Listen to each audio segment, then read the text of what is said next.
What if I told you the most famous haunted hotel in America is actually built on top of a mass grave? Not a cemetery, not a burial ground. It is a huge network of mining tunnels where over 200 men were crushed, burned alive, and suffocated between those walls. When miners died down there, they didn't bring the bodies up through town. They transported them horizontally through those passages. Some of these tunnels run directly beneath room 32 in the Grand Hotel, where guests report being strangled by invisible hands in the middle of the night. I spent hours going through documents and history to find out, is there a connection between what happened down there in the tunnels and what people experience up in the town of Jerome, Arizona? Okay, in this video, I want to try to figure out whether the ghost stories everyone tells about the Jerome Grand Hotel, the dark figures, the choking, the sounds coming from below, might actually have a historical explanation rooted in what happened in the mining tunnels directly under the building. Because here's what I discovered. Everyone knows the Jerome Grand Hotel used to be a hospital. It operated from 1927 to 1950. That's the story everyone tells.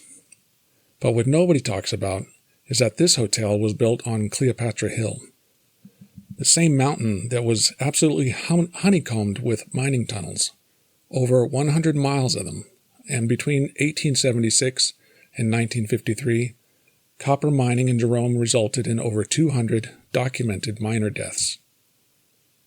Cave-ins, explosions, fires, carbon monoxide poisoning. These men died horrible deaths underground. So here's my question. If you're running a hospital from 1927 to 1950, and miners are still dying in tunnels beneath and around your building, where did those bodies go? How did they get them out?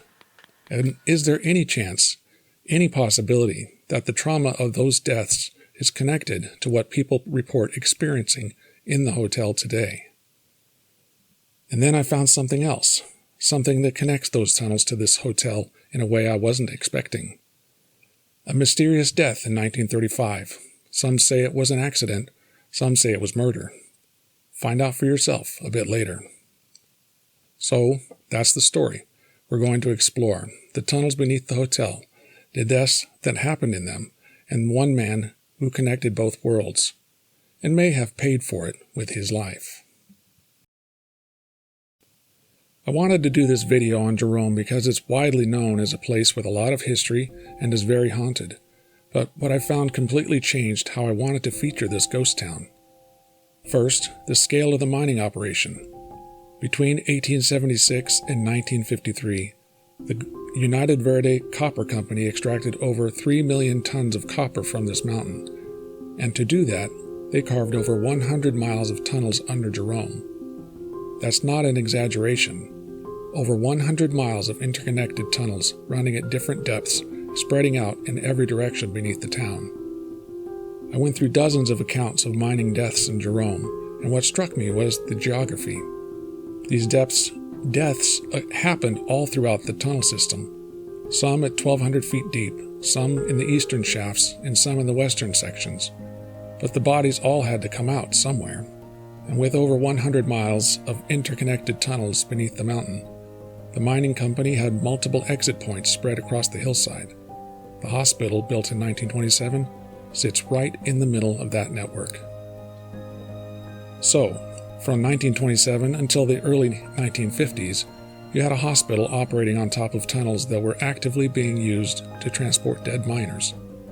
The hospital is treating mining accident victim above ground, while bodies from previous mining accidents are being moved through the tunnels below ground. Now let me share something even more specific. Room 32, the most haunted room in the hotel, is up on the 3rd floor. Guests in that room report very specific experiences. But they also report something else, sounds coming from below. I found reports of unexplained sounds from below and unusual noises emanating from lower levels, specifically in the southeast wing, and every report noted the same location, directly beneath that section of the building were active mining tunnels.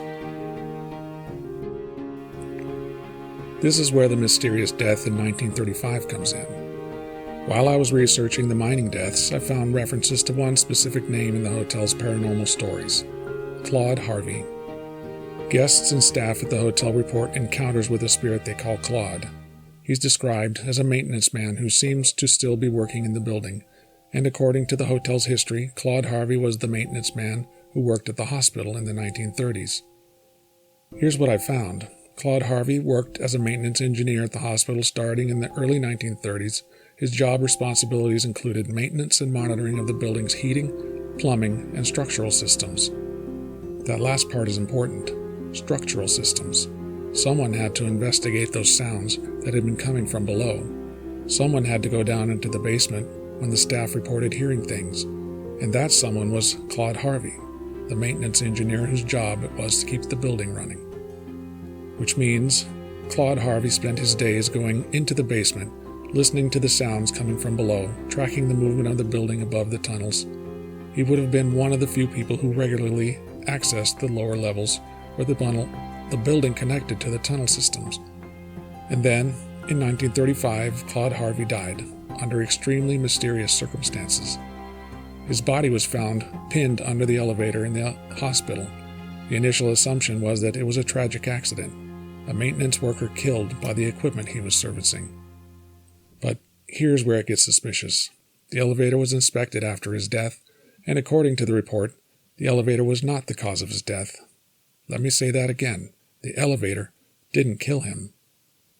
And then it gets even stranger. No autopsy was performed. No x-rays were taken. The United Verde Copper Company, which owned the mines and the hospital, refused to authorize either one. The official reason? They didn't want to be held liable. They didn't want the controversy. So Claude Harvey's body is found under an elevator that didn't kill him, and the company that employed him refused to allow any investigation into how he actually died. The unofficial story, the one that circulated among hospital staff and mine workers at the time, was that Claude Harvey was murdered. His body was placed under the elevator to make it look like an accident, but there's no evidence to support that claim, because no investigation was ever conducted. So what really happened to Claude Harvey? We don't know. What we do know is that he died under suspicious circumstances in a hospital basement, in a building sitting on top of potentially unstable mining tunnels, and the company that owned everything made sure no one would ever find out why. And now, almost 90 years later, here's what hotel staff report. Staff working in the graveyard shift often see Claude Harvey's ghost near the boiler room, usually walking up the stairs or roaming around as if still working. He appears as a shadow against the wall. No one has ever seen a full apparition, just his shadow moving through the halls. His shadow has been seen in the laundry room, where staff have also heard him coughing and sneezing. And when the staff check out the strange noises, they find the laundry room completely vacant. Okay, so let me tie this all together. Because this isn't just about ghost stories, this is about understanding how a place's history creates the conditions for those stories to exist. From 1876 to 1953, over 200 miners died in tunnels that run beneath this town. Many of those deaths were violent, traumatic, and their bodies were transported through transit tunnels, including tunnels that run beneath Room 32. From 1927 to 1950, a hospital operated directly above those tunnels. That hospital dealt with its own deaths. This was a working hospital, with surgery, emergency care, and a maternity ward. But it also dealt with mining accidents, because this was still an active mining town. And during that overlap period, 1927 to 1950, you had dead miners being transported through tunnels beneath a hospital where people were dying above. You had possible structural instability causing the building to shift and settle. You had a maintenance man, Claude Harvey, whose job it was to monitor those tunnels and that instability. And now, 75 years after the hospital closed, guests in Room 32 report being choked, grabbed, and feeling a presence watching them. They report hearing sounds from below. They report seeing a shadowy maintenance man in the halls. Is the Grand Hotel haunted? I can't answer that. But what I can tell you is this.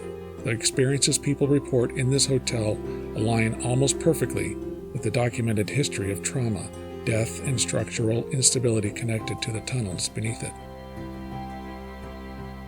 What really fascinates me about this story is that it is not just about one hotel. It's about an entire town built on top of 100 miles of tunnels where hundreds of people died. Every building in Jerome sits above these tunnels. Every street, every shop, every restaurant.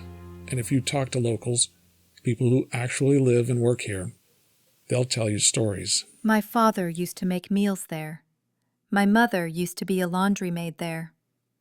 I lived in Jerome for a few years. I can confirm it's real.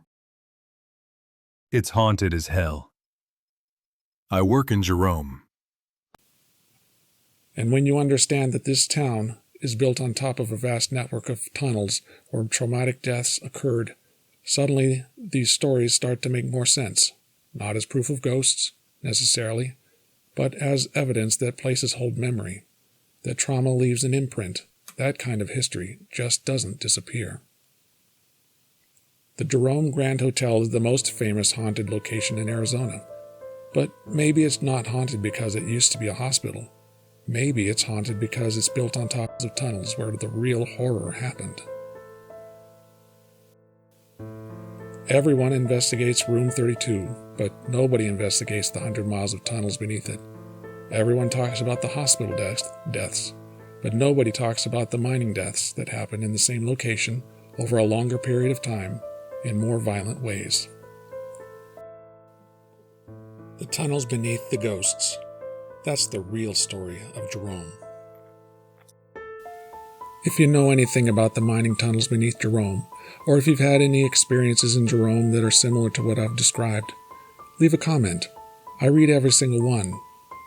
If you enjoyed this video, please give a like and consider subscribing. Thanks for watching.